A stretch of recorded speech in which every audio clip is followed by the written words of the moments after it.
My wife said the child isn't mine. But the truth turned out to be worse, and you can't even imagine who he really is from. I'll never forget that phone call.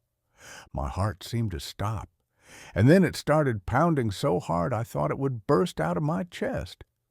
I was standing in the hallway of our new house, a home I bought for my family. My mom was on the phone. Her voice was full of panic and despair. "David, you need to come now. Something happened to your father. He's in the hospital." I didn't understand. What happened to my dad? He was never sick. I immediately drove to the hospital. On the way, I tried to call my wife, Amelia, but her phone was off. I started to get nervous. When I got to the hospital, my mom was waiting for me in the hallway. She was in tears.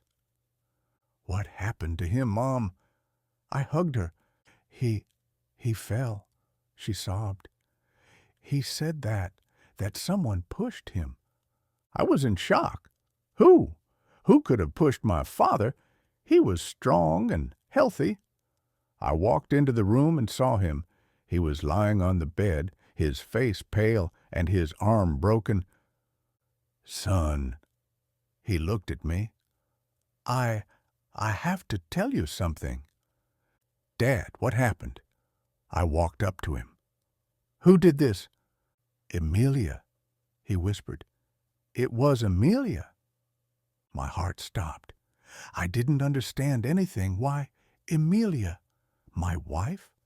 I looked at my father, and in his eyes I saw fear and pain.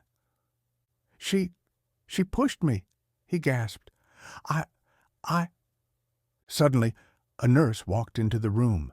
She said something, and my father immediately fell silent. I understood that he didn't want me to know something. He wanted to hide something. But what? I walked out of the room and drove home. I needed to talk to Amelia. I couldn't believe she could do something like that. My wife, the person I loved more than anything in the world. I walked into the house. She was sitting on the sofa watching TV. When she saw me, she flinched. "David, where have you been?" Her voice was full of worry. "I was calling you." "Where were you, Amelia?" I interrupted her. "Why was your phone turned off?" She froze. Her face went pale. I was at a friend's house. I forgot my phone." I looked at her, and in her eyes I saw a lie. I knew she was lying. "Where were you, Amelia?" I repeated, this time louder. "What did you do?" She started to cry.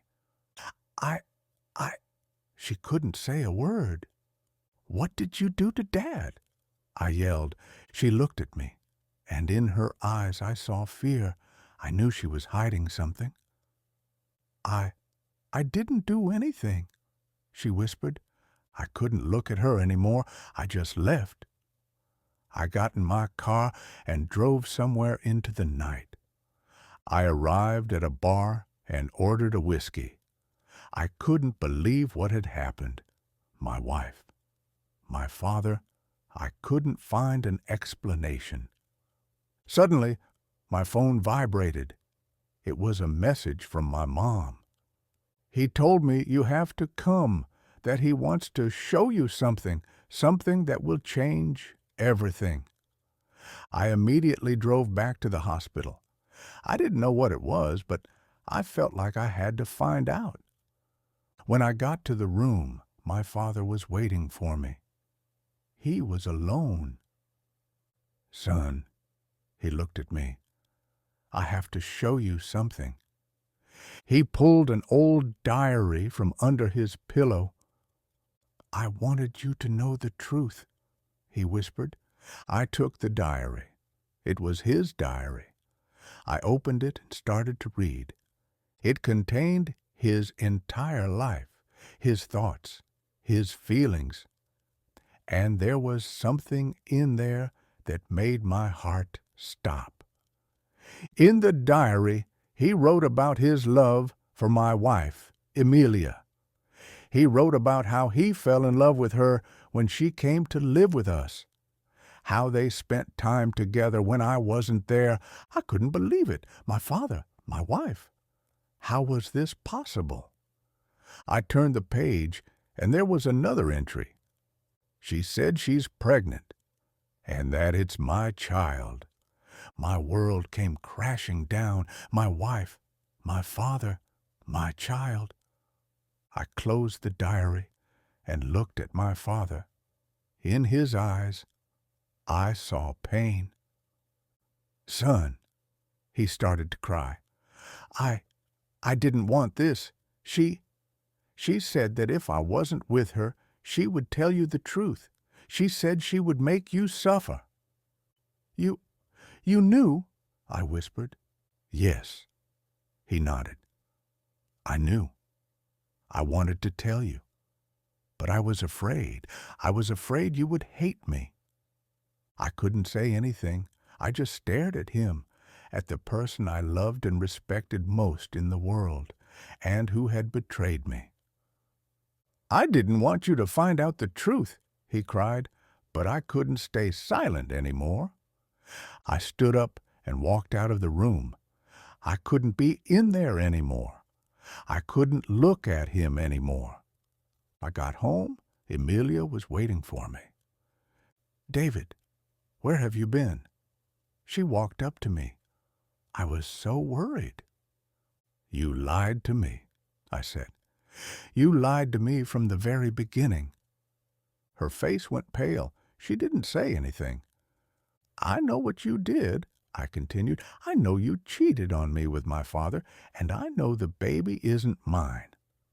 She fell to her knees and started to sob. I didn't want to, she cried. He said that if I wasn't with him, he would... He would what? I asked. He said he would do anything to have me. I looked at her, and in her eyes I saw fear. I couldn't believe she was so afraid of my father. I didn't want this to happen, she cried, but I couldn't do anything.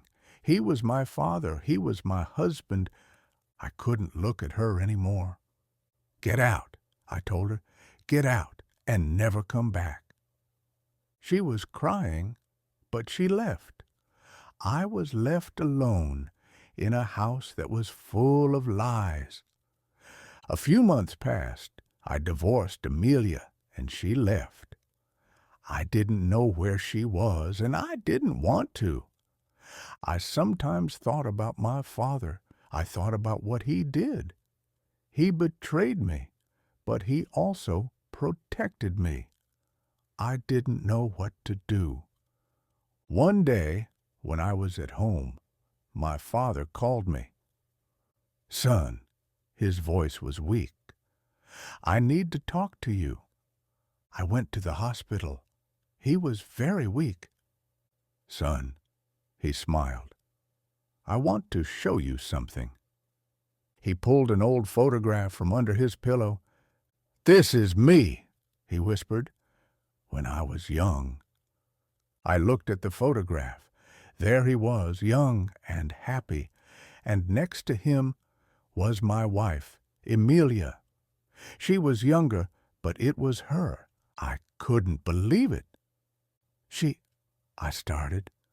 She's my daughter, he whispered. She was my daughter. My world came crashing down. My wife, my father, my daughter. I didn't know. He started to cry. I didn't know. I wanted to tell you, but she said that if I told you the truth, she would kill herself. I was in shock. I couldn't believe she would do something like that. I didn't want you to suffer, he cried. I wanted you to be happy. I couldn't say anything. I just stared at him, at the man who was my father. She wanted revenge, he whispered. She wanted me to suffer like she did. I didn't understand. When I was young, I left her mother, he said. I abandoned them, and she couldn't forgive that. She wanted me to suffer like she did. I looked at him, and in that moment I understood. She wasn't my wife. She was my half-sister, and she wanted to get revenge on my father, not on me. I was in shock. I couldn't believe it. She wanted me to suffer like she did, he repeated, and she did it. She did it. She made me suffer. I couldn't say anything. I just sat there and looked at him, at the man who was my father and who had betrayed me. A few years passed. I never forgave my father. I never forgave Amelia. I lost everything I had. My family, my love, my father. I sometimes think about them. I think about what they did. They betrayed me, but they also protected me. They tried to protect me, but in the end, they destroyed me. I'm sitting on the bank of a river looking at the water, and I know that I'm alive, but I also know that I'll never be the same. I'll never be able to forget what happened. I'll never be able to forget what I lost, but I also know that I survived, and that's the most important thing. Thanks for watching. Please like and subscribe.